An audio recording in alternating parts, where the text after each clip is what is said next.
천사의 아침 방문을 찾아오신 여러분을 환영합니다. 오늘도 아침 예배 말씀으로 믿음과 위로의 시간을 갖게 되길 바랍니다. 성도 여러분 안녕하세요. 오늘도 아침 예배에 찾아오신 성도님들을 진심으로 환영합니다. 오늘도 계속해서 마틴 루터가 전한 은혜에 대한 말씀이 이어집니다. 아침 예배를 통해서 정확한 은혜에 대한 정의가 세워지는 시간 되시길 간절히 바랍니다. 이제 기도하겠습니다. 하늘에 계신 하나님 아버지, 날마다 아침 예배로 나와 하나님의 사랑과 그리스도의 희생을 바라보도록 인도해 주심에 감사드립니다.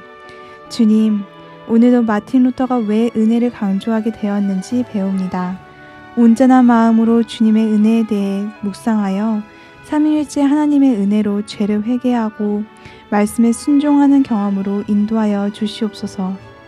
오늘 하루도 주님과 더 가까워지는 하루가 되기를 간절히 바라오며 이 모든 말씀 예수님의 이름으로 기도드렸습니다. 아멘. 성도 여러분 안녕하십니까? 오늘도 루터와 은혜의 이야기를 나누도록 하겠습니다. 사도 바울에 대한 오해가 루터에 대한 오해로 이어지고 있습니다. 성도 여러분, 바울이 갈라디아서와 로마서에서 왜 믿음과 은혜를 강조했을까요? 왜냐하면 로마서와 갈라디아서는 유대파 그리스도인들에게 쓴 편지이기 때문입니다. 유대파 그리스도인이 누구인가요? 유대인으로 주님을 영접한 사람들이죠. 유대인인데 그리스도를 영접한 사람들입니다. 그런데 그들은 구약시대의 할례와 절기까지 지켜야 한다고 주장했습니다. 주님을 믿는 믿음만으로는 부족하다고 생각했던 것입니다.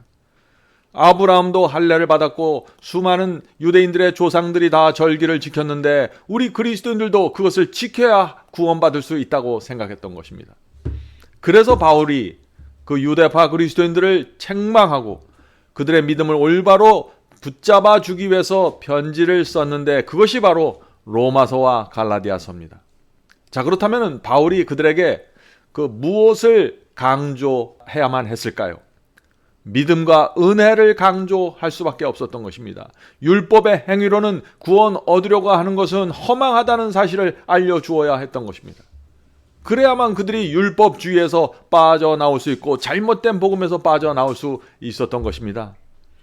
우리가 이런 사실을 알고 로마서와 갈라디아서를 읽으면 바울의 말씀이 정확하게 보이기 시작합니다.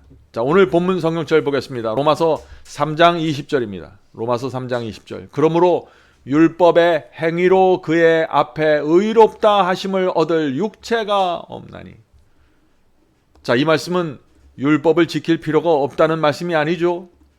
유대파 그리스도인들의 생각처럼 율법을 잘 지켜서 특별히 할례와 절기까지 잘 지켜야만 의로워질 수 있다는 그런 잘못된 생각을 버리라고 책망하는 그 말씀입니다.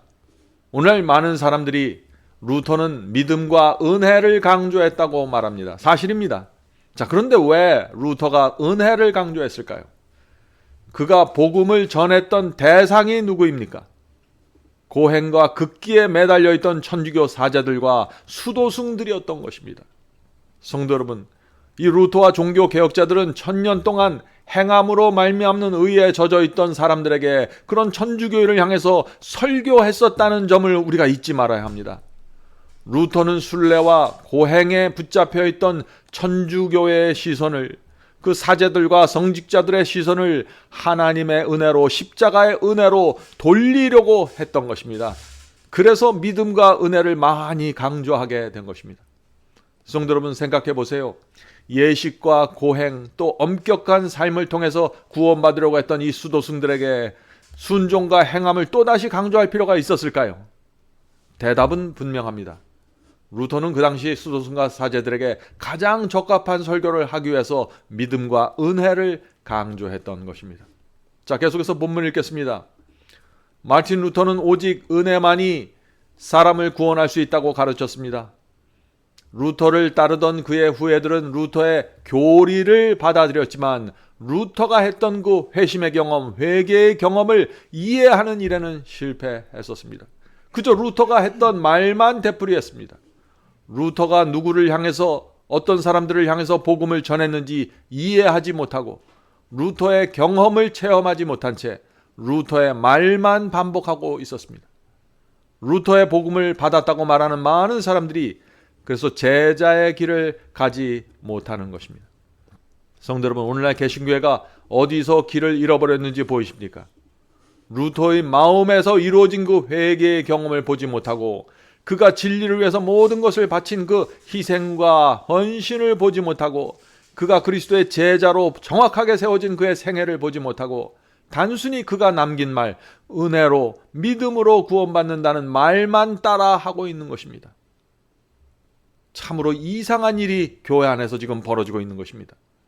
자, 본문 읽겠습니다. 루터는 죄로부터 사함을 받을 수 있는 유일한 길은 믿음으로 그리스도의 은혜에 의지해야 한다는 사실을, 진리를 깨달았습니다. 죄에 대한 분명한 깨달음은 루터로 하여금 그리스도의 은혜에 매달리게 했습니다.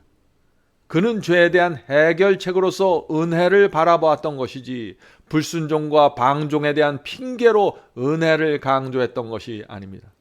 이 말씀은 정말 중요한 얘기입니다. 다시 한번 읽겠습니다. 루터는 죄에 대한 해결책으로서 은혜를 바라보았던 것이지 불순종과 방종에 대한 핑계로서 은혜를 강조했던 것이 아닙니다. 루터의 회개와 거듭남을 이해하지 못하는 사람들은 은혜를 거듭나지 못한 사람들의 마음을 위로하는 교리나 수단으로 만들어버렸습니다. 은혜를 함부로 죄를 덮어버리는 싸구려 덮개로 만들어버렸습니다. 바로 그것이 오늘날 기독교에 가장 치명적인 타격을 주고 있는 값싼 은혜의 기초가 되었습니다. 성도 여러분, 지금 교회 안에서 무슨 일이 벌어지고 있는지 보이십니까? 루터를 오해했기 때문에 무서운 일이 벌어지고 있는 것입니다. 많은 사람들이 루터를 따라가고 있습니다. 루터 500주년 기념에 수많은 사람들이 참석해서 루터를 기리고 있습니다. 그런데 루터의 정신과 그의 마음속에 있었던 참된 구원의 경험은 사라져버린 것입니다. 그저 은혜로 믿음으로 구원받는다는 말만 앵무새처럼 반복하고 있는 것입니다. 성도 여러분, 잘 생각해 보셔야 합니다. 만일 은혜가 우리의 심령 깊숙이 박히지 않은 채 그것이 그냥 단지 교리로 지식으로 우리에게 받아들여진다면 어떤 일이 생길까요? 은혜에 대한 잘못된 지식은 우리의 신앙을 완전히 망가뜨려 버리게 됩니다. 우리의 삶은 부패와 더러움으로 뒤덮이게 됩니다. 은혜로 구원받았다고 말하면서 아무 장소나 가게 되고 돈과 세상을 사랑하게 됩니다. 하나님의 말씀에 순종하지 않으면서 은혜가 죄를 덮어주니까 걱정하지 않아도 된다고 말하게 되는 것입니다. 정말 무서운 교리에 빠지게 되는 것이죠. 주님의 은혜가 무엇인지 모르는 사람은 가장 싼 값을 주고 구원받을 수 있는 길을 찾으려고 하게 됩니다. 이기심과 세속적인 마음을 만족시켜주는 설교를 좋아하게 됩니다. 그래서 값싼 은혜를 전하는 교회마다 많은 사람들이 몰려드는 것이죠. 본문 읽겠습니다. 값싼 은혜의 교리 때문에 교회와 세상 사이에 차이가 없어졌으며 그리스도인과 세상 사람들 사이에 존재하는 선도 사라지게 되었습니다. 그리스도인이 세상 사람처럼 이기적이고 위선적이며 세상 사람처럼 말하고 행동해도 아무런 책망을 받지 않게 되었습니다. 오히려 그리스도의 은혜를 깊이 깨닫고 그리스도의 제자가 되기 위해서 애쓰는 성도들이 교회 안에서 외로움과 고립을 느끼게 되었습니다. 디모데후서 3장 12절 무릇 그리스도 예수 안에서 경건하게 살고자 하는 자는 핍박을 받으리라. 바울의 이 말씀은 지금 교회 안에서 분명하게 이루어지고 있습니다. 성도 여러분, 알곡이 외로움을 느끼는 교회들은 잘못된 교회입니다. 가라지가 교회 안에서 인기를 누리고 가라지가 교회 직분을 차지하는 교회들은 잘못된 교회입니다. 일주일에 한 번씩 교회 가는 것으로 충분하다고 생각하고 그런 신앙으로 죄사함을 받았다고 생각하는 것은 크게 잘못된 것입니다. 본문을 읽겠습니다. 은혜에 대한 진리가 무엇인지 모르면 완전한 암흑 가운데로 들어가게 됩니다. 값싼 은혜를 받는 사람들과 값비싼 은혜를 받는 사람들이 모두 오직 믿음으로 말미암아 의롭게 된다고 설교하고 있습니다. 그래서 많은 사람들이 혼돈하는 것입니다. 목사마다 교회마다 가르치는 구원의 도가 다 다른 것입니다. 다시 말해서 똑같은 믿음, 똑같은 은혜라는 단어를 사용하는데 실제 내용은 다르다는 것이죠. 자, 계속해서 읽겠습니다. 그래서 구원이 풀리지 않는 실타래처럼 얽혀져 있는 것처럼 보입니다. 그러나 복음은 단순합니다. 학교를 전혀 다니지 않는 시골 노인일지라도 이해할 수 있을 정도로 구원은 단순합니다. 구원의 핵심은 이것입니다. 십자가 은혜를 알고 마음으로 받아들인 사람은 구원을 정확하게 이해하고 경험하고 전할 수 있습니다. 생애가 완전히 달라지게 되는 것입니다. 그러나 그리스도의 피의 은혜를 알지 못하고 경험하지 못하면 모든 것은 혼돈되고 빗나가게 됩니다. 성도 여러분, 바울이 설명하는 구원, 성경이 설명하는 구원은 아주 단순합니다. 로마서 8장을 보겠습니다. 로마서 8장 12절부터 14절. 그러므로 형제들아, 우리가 빚진 자로 돼 육신에게 져서 육신대로 살 것이 아니라. 바울은 빚진 자는 육신의 정욕에 끌려다니지 않는다고 말했죠. 빚진 자가 누구입니까? 주님의 자비와 희생에 빚을 진 자들입니다. 주님의 은혜가 무엇인지를 알고 감사하고 주님께 큰 빚을 졌음을 아는 성도들입니다. 그들이 빚진 자이죠. 그런 사람들은 육신에게 끌려다니지 않고 하나님의 말씀에 순종하는 삶을 살게 된다는 것입니다. 자, 계속해서 읽겠습니다. 우리가 빚진 자로 돼 육신에게 져서 육신대로 살 것이 아니니라. 너희가 육신대로 살면 반드시 죽을 것이로되 영으로서 성령으로서 몸의 행실을 죽이면 살리니 무릇 하나님의 영으로 인도함을 받는 그들은 하나님의 아들이라. 얼마나 분명합니까? 바울은 은혜로 구원받는 경험이 무엇인지 분명하게 말하고 있는 것입니다. 자, 디도서 2장에 있는 말씀을 또 살펴보죠. 디도서 2장 11절부터 14절 킹제임스 성경으로 읽겠습니다. 모든 사람에게 구원을 주시는 하나님의 은혜가 나타나. 자, 구원을 주시는 하나님의 은혜가 나타나면 어떤 일이 생길까요? 바울은 이렇게 설명하는 것입니다. 하나님의 은혜가 나타나 우리를 양육하시되, 은혜가 나타나면 우리가 영적으로 양육되는 것입니다. 성장하는 것입니다. 우리를 양육하시되 경건치 않는 것과 이 세상 정욕을 다 버리고 하나님의 은혜가 나타나서 우리가 그것을 받아들이면은 경건치 않은 것들, 이 세상 정욕들 다 버리게 된다는 것입니다. 근심함과 의로움과 경건함으로 이 세상에 살고 복스러운 소망과 우리의 크신 하나님 구주 예수 그리스도의 영광이 나타나심을 기다리게 하셨으니 그가 우리를 위하여 자신을 주신 것은, 자, 이것이 지금까지 읽은 이 말씀이 은혜로 변화된 그리스도의 생애를 말하는 것입니다. 예수께서 우리를 위하여 자신을 주신 이유가 무엇인가? 바울은 얘기합니다. 우리를 모든 죄악에서 구속하시고 자신을 위해 정결케 하사 선한 일에 열심을 내는 독특한 백성이 되게 하려 하심이라.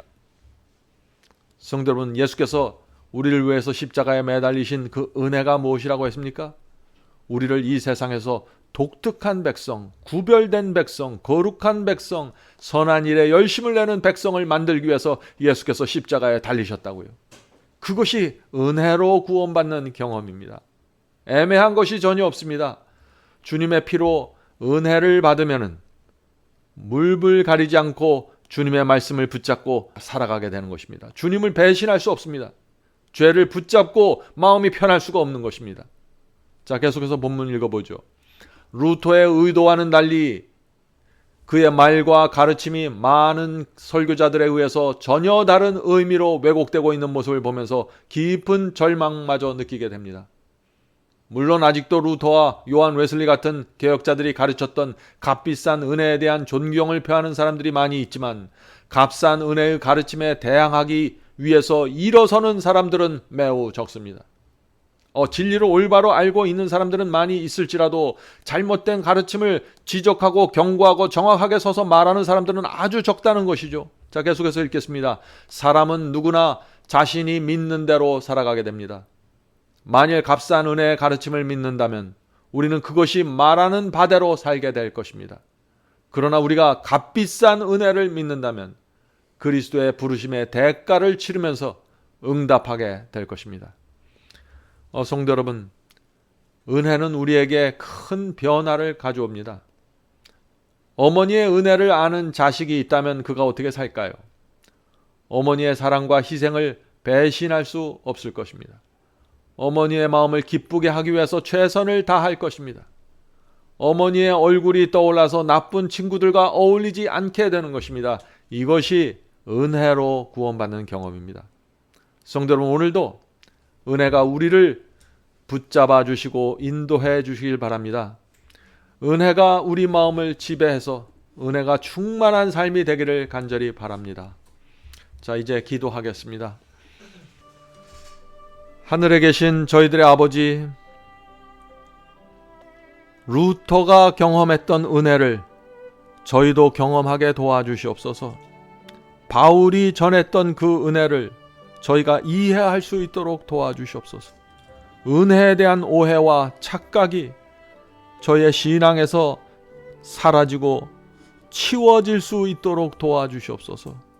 하늘에 계신 아버지, 은혜가 저희의 심령 속에 들어와서 구원의 복음, 이 죄로부터 우리를 구원하는 그 복음의 경험이 이루어질 수 있도록 도와주시옵소서. 하늘에 계신 아버지, 오늘 함께 예배드리는 성도들에게 함께하여 주시고 참된 은혜, 값비싼 은혜로 들어갈 수 있도록 도와주시옵소서. 성령께서 이 일을 해 주셔야만 가능합니다. 저의 마음에 하나님의 진리가 새겨주고 은혜의 복음이 저희를 이 세상에서 구원해서 하늘로 데려갈 수 있도록 인도해 주시옵소서. 이 모든 말씀 예수님의 이름으로 간절히 기도드립니다. 아멘. 성도 여러분, 마지막 사명에서는 아침 예배 채널을 유튜브에서 별도로 운영하고 있습니다. 아침 예배 채널에서는 매일 새벽 4시에 예배 영상이 올려지고 있으며 특별히 아침 9시에 생방송 예배가 진행됩니다. 아침 9시 생방송 예배가 아침 예배 채널의 독특한 특징입니다. 원하시는 분들은 유튜브에서 아침 예배 채널을 별도로 구독 신청하여 주시면 저희와 함께 생방송으로 아침마다 예배 드릴 수 있습니다. 매일 아침마다 하나님의 말씀으로 저희 모두가 주 앞에 나와 예배 드리는 신앙으로 함께 나가게 되길 간절히 바랍니다. 감사합니다. 주 약속하신 본향 바라보니 내 맘 평화 가득해.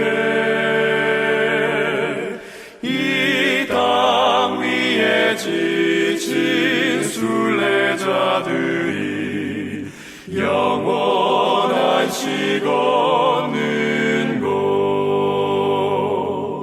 나 그리워하늘 맘에 사무쳐 시온 진주문 들어가려네. 맘 괴로움 없고 영영는 저 하늘 본향 그리워. 저 아름다운 에덴 영원한 땅, 변함없는 내 고향.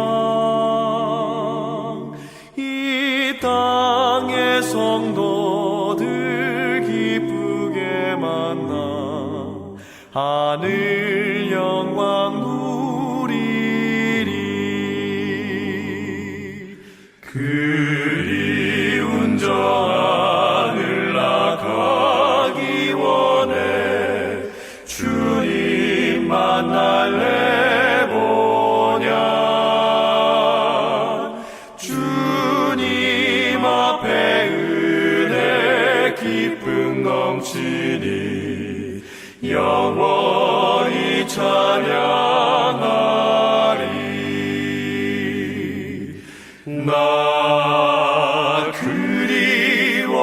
그리워하늘 맘에 사무쳐 시온 진주문 들어가려 맘